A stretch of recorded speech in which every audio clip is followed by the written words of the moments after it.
Bonjour chers amis, nous sommes tous au courant de ce qui s'est passé durant la nuit pour nous Français. Donald Trump, lors d'un meeting, a vraiment été épargné d'un assassinat certain. Il a été épargné, vraiment un miracle. Imaginez, en haut de l'oreille droite, il n'a pas les oreilles décollées. Imaginez, et quelqu'un a été tué dans le public avec une balle dans la tête et deux autres gravement blessés. Alors imaginez mes amis, c'est un véritable miracle. Dieu l'a préservé. Tout ça, c'est à cause de la prière. Croyez-moi que les choses ne se font pas toutes seules sur la terre. Il faut que le peuple de Dieu prie. Je me rappelle quand j'étais jeune croyant, ça remonte à plus de 30 ans en arrière, j'avais assisté à un séminaire et Pierre Truchel à l'époque expliquait qu'il y avait, je ne me rappelle plus quel pays, un pays d'Amérique latine où un président s'était converti à Jésus-Christ et favorisait le développement de l'évangile dans son pays. Il mettait les stades à disposition, voilà, pour pas cher, et il développait l'évangélisation dans le pays. Il bénissait les églises évangéliques. Et un soir, il a été assassiné. Et avant d'être assassiné, il y avait une sœur qui était en train de prier, une femme prophétesse, intercesseuse, elle était en train de prier. Qu'est-ce qui s'est passé? Tout d'un coup, elle a une vision. Elle a été choquée de ce qu'elle a vu. Elle voyait les démons, toute une cohorte, une armée de démons qui se battaient contre les anges, et les anges de Dieu reculaient. Elle disait, mais c'est pas possible, c'est les anges de Dieu qui sont les plus forts. Ils reculaient. Et le soir même, ce président, je ne sais plus si c'est le Guatemala ou Nicaragua, je ne me souviens plus, il a été assassiné.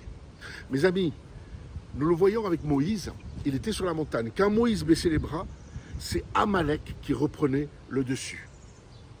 Et quand Moïse levait les bras avec l'aide d'Aaron et Hur, dans l'intercession, dans l'adoration, dans la dépendance à Dieu, c'est Josué avec l'armée d'Israël qui reprenait le dessus. Et Dieu a dit, il y aura guerre contre Amalek de génération en génération. Tous les combats spirituels, tous les combats physiques qu'il y a eu dans l'ancienne alliance, aujourd'hui ce sont des combats spirituels, dans le monde spirituel. On n'a plus à lutter contre la chair et le sang, la Bible dit, mais on doit lutter contre les puissances des ténèbres. Et ce qui s'est passé, vraiment c'est un véritable miracle. Dieu a préservé Donald Trump.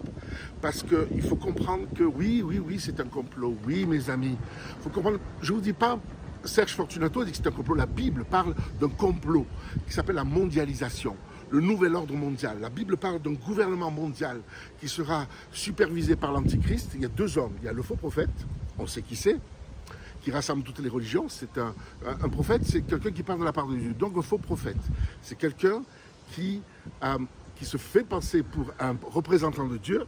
Beaucoup m'ont compris de qui je fais allusion, et qui rassemble les religions. Ça, c'est le faux prophète. Et il y a l'Antichrist, qui est un homme politique puissant. Et on voit avec ce qui s'est passé en France ces 7 dernières années, tout a été fait pour casser l'économie française. Tout a été fait pour mettre la pagaille, et encore aujourd'hui, dans notre pays de France.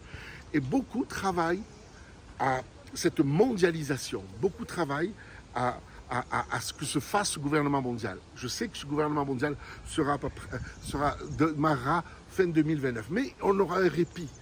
Donald Trump, s'il passe, il est contre la mondialisation. Il est lui-même un chrétien aujourd'hui.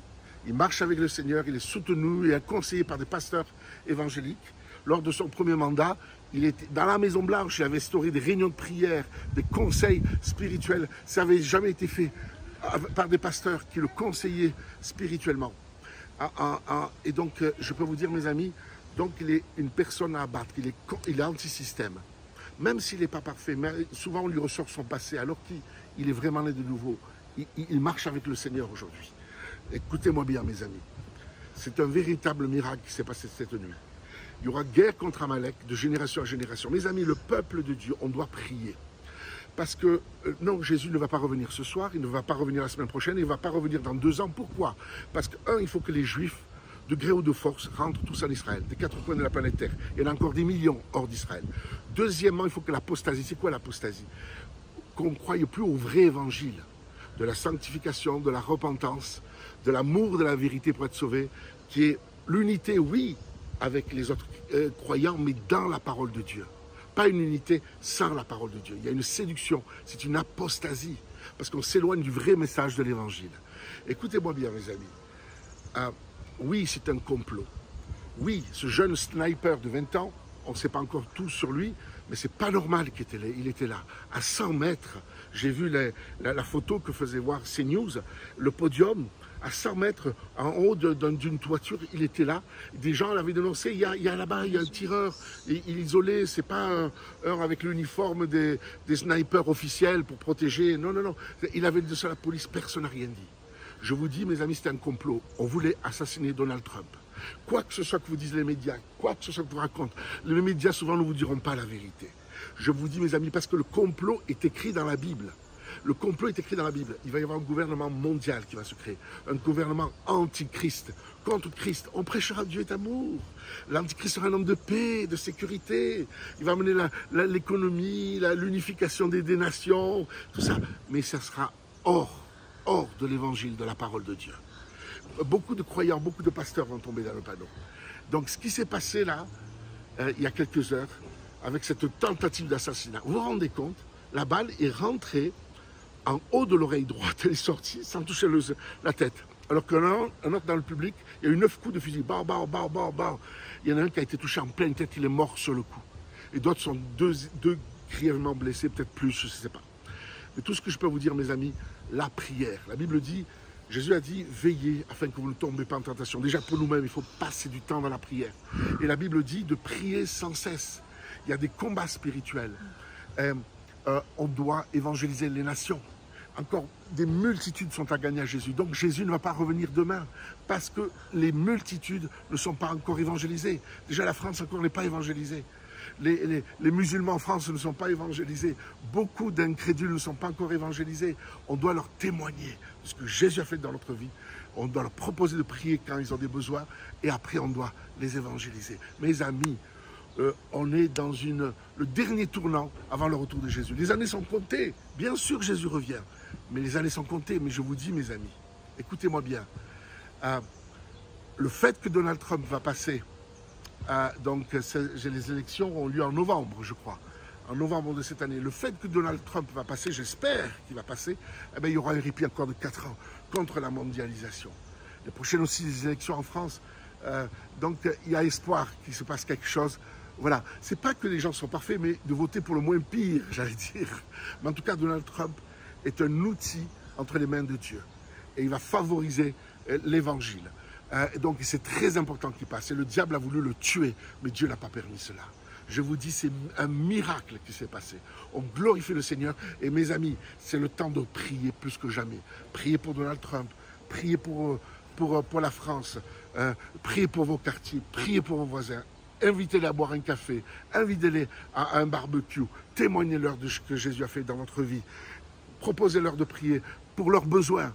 Et après, quand ils ont des résultats, après, vous pouvez leur témoigner de la gloire de Dieu. Mais mes amis, c'est le temps de la prière plus que jamais. Cela nous montre vraiment, oui, nous sommes dans une guerre spirituelle. Oui, il y a un complot, la Bible en parle clairement. Il y a une guerre entre le monde des ténèbres et le monde du royaume de Dieu. Et alléluia. Et nous ne ferons pas comme ce président de l'Amérique latine qui était mort par manque d'intercession. Et quand cette intercession a vu que les démons gagnaient les anges, je dis, mais c'est pas possible. Et le soir même, le président avait été assassiné de ce pays d'Amérique latine. Et Dieu lui a dit, par manque d'intercession de mon peuple, il a été assassiné. Heureusement qu'il y a des intercesseurs pour Donald Trump. Heureusement. Et Dieu l'a gardé. Alors mes amis, soyez des intercesseurs pour vos pasteurs, soyez des intercesseurs pour vos églises locales. Et surtout, levez-vous pour être des témoins. Jésus revient. Il reste que quelques années. On a les nations à gagner pour Jésus-Christ. Alléluia. On doit aussi aider les Juifs à rentrer en Israël. Soyez bénis, mes amis. C'est le temps de s'occuper de la veuve et de l'orphelin. De la veuve et de l'orphelin. C'est le temps de passer à l'action. Vous avez été sauvés pour être formés pour des bonnes œuvres que Dieu a préparées d'avance. Il est question de faire des œuvres. Il est question d'être pratique. Le Seigneur dit que ce que sa bouche a dit, son bras va l'accomplir. Qui est le bras? Le bras, c'est quoi? C'est membre du corps. Ma domination reposera sur mes épaules. Les épaules, c'est quoi? C'est l'onction apostolique. C'est les épaules. Amen. Et bon, ce que ma bouche a dit, ce que Dieu a dit, son bras va l'accomplir. C'est qui le bras? C'est nous, c'est le corps de Christ. Donc on doit être pratique. C'est pas simplement se bercer de théorie, je suis sauvé, et on ne fout rien. On ne témoigne jamais. On ne passe pas du temps à la prière, on ne se remplit pas du Saint-Esprit. On est sauvé pour servir. On est sauvé pour faire des bonnes œuvres. On est sauvé pour être des témoins. On est sauvé pour appartenir à Jésus, pour se donner un sacrifice vivant à Christ, afin d'être un canal entre les mains de Dieu. Donc, mes amis, ce qui s'est passé ce soir nous montre qu'il faut vraiment prier plus que jamais. Réveillez-vous. Ce n'est pas parce que c'est l'été, ne vous endormez pas. Réveillez-vous et soyez un témoin efficace au nom de Jésus-Christ. Nous vous aimons au nom de Jésus. Amen.